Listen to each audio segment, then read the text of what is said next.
Mwenye busara mfafanuzi wa muziki nchini Tanzania anafafanua yaliyo ukweli. Huo ni Mr. PIMBI. Mr. PIMBI amesema kwamba muziki wa Diamond Platnumz na Harmonize umeshamalizika, umeshafika kwenye mwisho.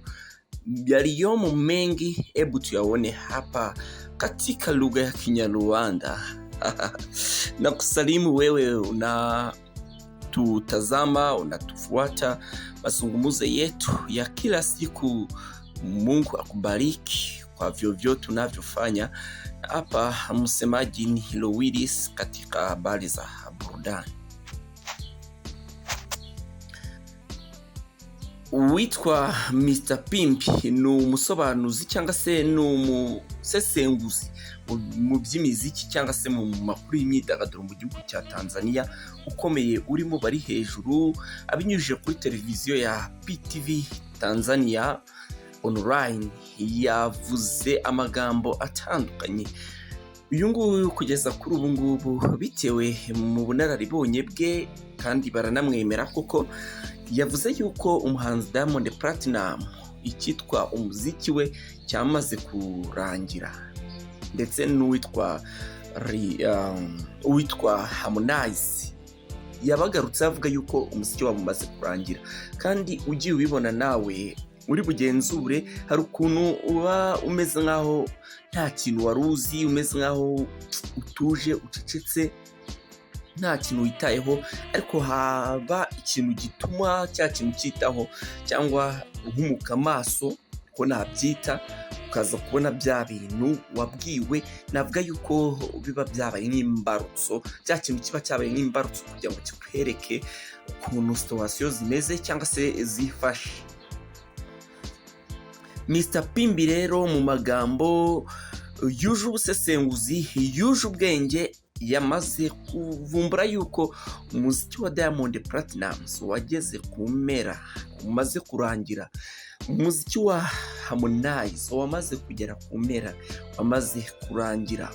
Avuga yuko kandi umuhanzi Ryvann Macvoice aribo bahanzi bayoboye abandi mu gihugu cya Tanzania kugeza kuri ubu ngubu. Number 1 ni Ryvann, number 2 Macvoice, abandi bose bazi nyuma. Diamond Platnumz numuvuge uwo bita Harmonize, numuvuge abo bitwa bazucyu, ntubavuge ahubwo ku ruhembe hejuru cyane. Hari abahanzi barimo Ryvann boy, I'm telling you, mwiminsi Ryvann boy ni uyoboye urutonde muri Tanzania. Come on, ushobora kuba nawe ugisinziriye ukiri muri cya kinyotera kivuga yuko ngo Diamond Platnumz ari uyoboye umuziki wa Tanzania. No, come on hano kuri Afro 10 TV umva ubusesenguzi bwa Mr. PIMBI, turaguhereza byinshi cyane.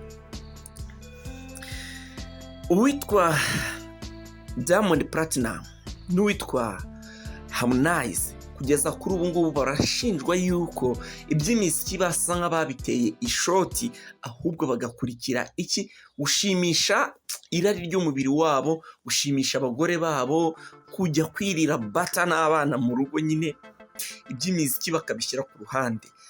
Mu by'ukuri urebye Diamond Platnumz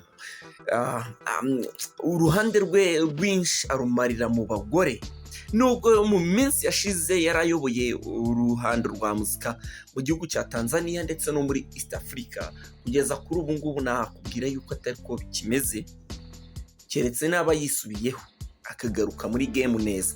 Kugeza kuri ubu ngubu I'm telling you, uyu mutipe ntabwo ari muri game neza.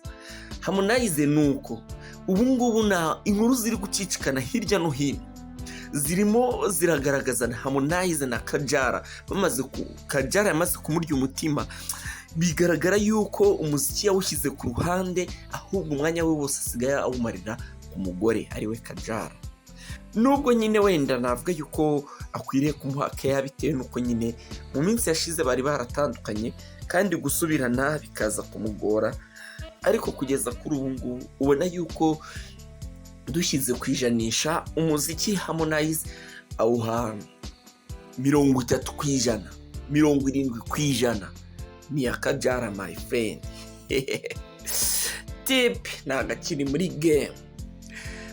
Kuvuga ba Rick Babo ndumva no kuvuga atari ngombwa ko navuga yuko barangiye. Abitwa ba Vanessa Mude nuko abitwa bande abahanzi baravarava bararangiye, ahubwo wenda navugamo witwa Bosso ko nawe wenda yaba ari hafi ngaho ameze neza. Kugeza kuri ubu ngubu umuhanzi bita Ryvann ni uyoboye abahanzi bo muri Tanzania, birahita bigendana na East Africa yose. Abahanzi bose barasinziriye my friend. Niba ushaka hit, reka gutekereza kuri Diamond Platnumz cyangwa se kuri Harmonize.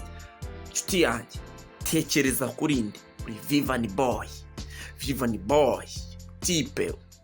Kugeza kuri ubu ngubu Mr. PIMBI mu bunararibonye bwe yavuze yuko umuntu bita Ryvann na Mark II bakwiriye gushyiramo ingufu nyinshi cyane zabo, bakwiriye kutaryama, bakwiriye kurara bakora ijoro n'amanywa, kwirirwa bakora bakarara bakora kugira ngo bakonfirime. Kugeza kuri ubu ngubu ariko kigaragara cyo Ryvann Boy yamaze gukonfirima. Reka tujya kuri platform bakoresha Fest.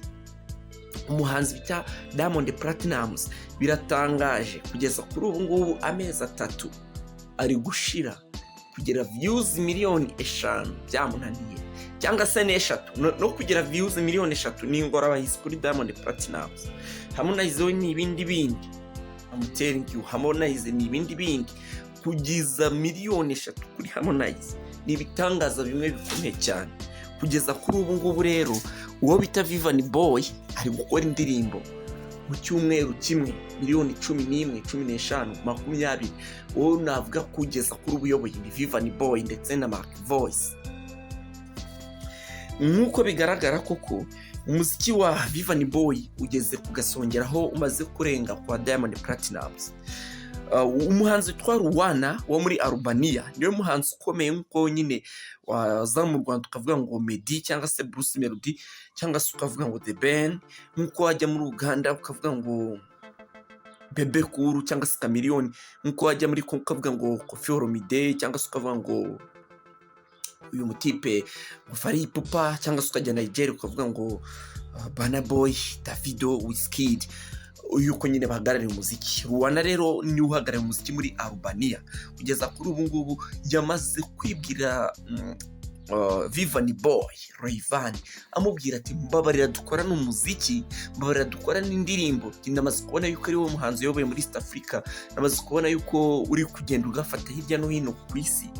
Ati mbabarira dukorana indirimbo, tuyikorane, njye gusabye ariko yitwa yawe, ariko nyine tuyikorane kugira ngo nze kuri spotlight yo muri East Africa, yo muri Africa, kubera yuko kubona mu bushobozi. Indirimbo bita Tetema yamaze gukora icyo bita kuvunja record. Katika Kiswahili tunasema kuvunja record. Ilivunja record, imevunja record popote duniani. Kuna nyimbo nyingine hapa kwenye bara la Afrika iliyovunja rekodi kama ilivyovunja rekodi Tetema ilivyofanya, mnavijua, ilifanya mambo magumu, ilienda na kukara ni bomba, inaonekana ni bomba duniani popote. Anaenea, anajulikana msanii Ryvann Boy. Kugeza kuri ubu ngubu rero ubita Macvoice na Ryvann nibo bayoboye kugeza kuri ubu ngubu. Nabikubwiye Diamond Platnumz niwongere kumushyira kuri spotlight ku mwanya wa mbere, ku mwanya wa kabiri. Oya, byamaze guhinduka. Ubu ngubu ari nko mu myanya ya wenda ya gatatu kuzamuka. Niko bimeze. Mr. PIMBI mwenye busara katika ufafanuzi wa muziki na kiwanda cha muziki ama cha burudani nchini Tanzania, pia useme vile Afrika Mashariki, nami nakubaliana naye. Msemaji ni Hello Willis kwenye Afro 10 TV, na hapa na kuomba kubonyeza neno subscribe na kugusa hiyo kengele hapo chini. Asanteni, pia tuko pamoja kwenye mazungumzo mengine kadhaa. Asante.